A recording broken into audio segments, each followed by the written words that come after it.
오늘은 좀 어떠셨어요?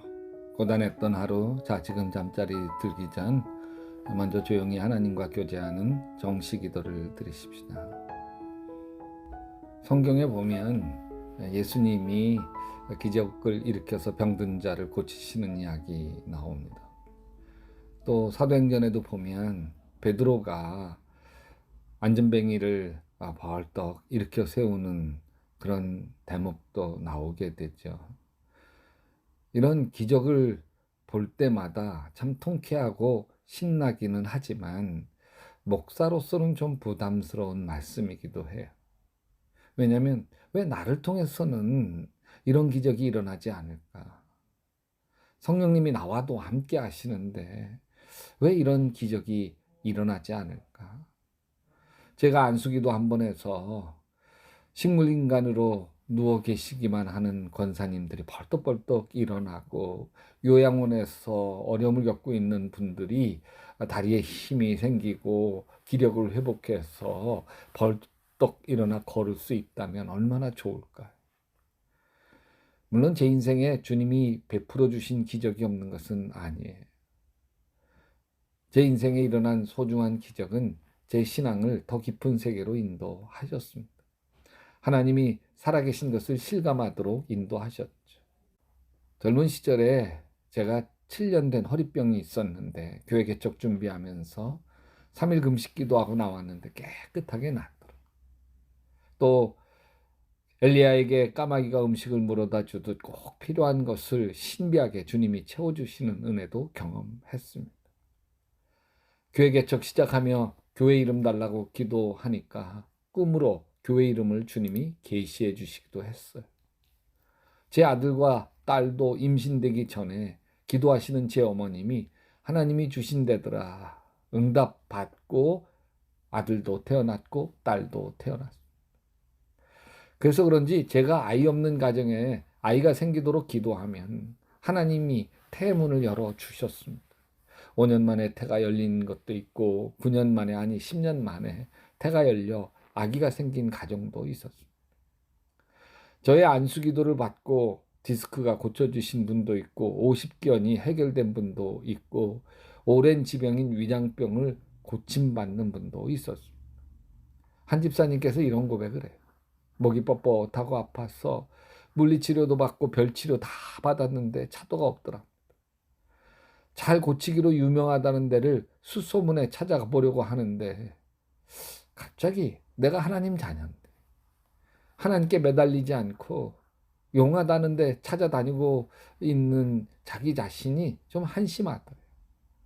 그래서 그날 하나님을 의지하지 못하고 있는 자기 자신을 회개하고 뜨겁게 기도했는데 글쎄 그 다음 날부터 깨끗하게 낫다고 간증하는 분도 있습니다. 성령께서 은혜를 베푸시면 기적이 일어나는 건 틀림이 없습니다. 근데 기도 많이 하던 제 어머니는 60세에 다발성 신경 경화증이라는 불치병을 얻었습니다. 어머니를 위해 제가 단에 엎드려 기도하다 흘린 눈물이 강이 되어 흘러도 우리 어머님은 끝내 휠체어와 침상을 떠나보지 못하고 10년 고생하시다가 제품에서 돌아가셨습니다. 제 동생이 암에 걸렸을 때도 기도하고 기도해도 하나님은 침묵만 하셨고 결국 50살의 젊은 나이로 세상을 떠났습니다. 작은 기적은 그렇게도 많이 일으켜 주시고 작은 기도는 아주 신속하게 들어주시던 주님이 정말 간절한 기도, 아주 간절하게 원하는 기적에는 침묵만 하셨습니다. 얼마나 속이 상한지. 저만 그렇습니까? 여러분은 안 그러십니까? 믿음 좋은 권사님이 간증하면서 이렇게 하나님이 죽을 병을 고쳐주셨다, 이렇게 축복받게 하셨다, 그 소리를 들으면 참 대단하시다, 하나님 은혜가 놀랍구나 생각하게 되지만 왜 나에게는 그런 일이 안 일어날까? 하나님은 나를 덜 사랑하시나? 아니 내 기도가 부족하고 내 믿음이 부족한가? 마음을 답답하게 할 때가 있습니다. 베드로와 요한이 성전 미문에 있는 안전뱅이를 일으켜 세웁니다. 그러자 예루살렘에 있는 사람들이 발칵 뒤집혔죠. 기적이 일어난 거잖아요. 그래서 사람들이 베드로에게 아주 구름대처럼 몰려옵니다. 솔로몬 행각에 서서 베드로가 이렇게 이야기해요. 왜 우리를 주목하느냐? 기적을 일으킨 베드로를 보려고 새까맣게 몰려들었는데 베드로와 요한은 그곳에서 기적을 일으키는 일을 계속한 게 아니에요. 은과 금은 없거니와 나사렛 예수의 이름으로 문둥병 떠나가라, 벙어리 떠나가라. 그래서 모여든 사람들 앞에서 기적의 동안이를 만들게 아닙니다. 오히려 기적을 일으키기를 기대하고 모인 사람들에게 왜 우리를 주목하느냐?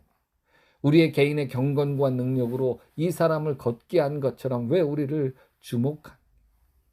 지금 베드로가 무슨 말을 하고 있습니까? 예수님이 하셨다는 거예요. 예수님이 중요하다는 거예요. 예수님 섬기고 사는 삶이 그것 자체가 기적이고 구원이고 능력이고 권세라고 하는 거예요. 사랑해 주님, 주님을 모시고 사는 내 삶이 이미 기적인 걸 보게 하시옵소서.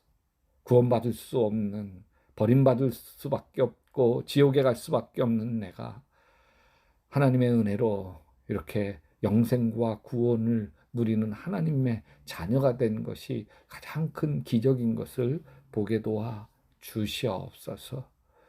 주님, 내가 기도했던 것들마다 들어주셔서 감사합니다. 아름답게 기도응답해 주시는 은혜가 있어서 감사합니다. 그러나 주님이 내가 오랫동안 기도했어도 아직 응답하지 않은 것에도 감사를 드립니다. 아니, 내가 기도했지만 하나님이 거절하신 것에도 감사를 드립니다. 아직은 내가 다 끝뜻을 헤아리지 못하지만 하나님 나라에서 하나님께서 왜 그 기도를 거절하셨는지 주님께서 밝히 알아듣도록 해명해 주실 것이기 때문에 주님을 믿고 신뢰합니다. 예수님을 마음에 모시고 날마다 기적과 은혜로 살아가게 도와 주시옵소서. 예수님의 이름으로 기도합니다. 여러분도 계속 기도하시다 예수님 품에서 예수님 꿈꾸시기 바랍니다.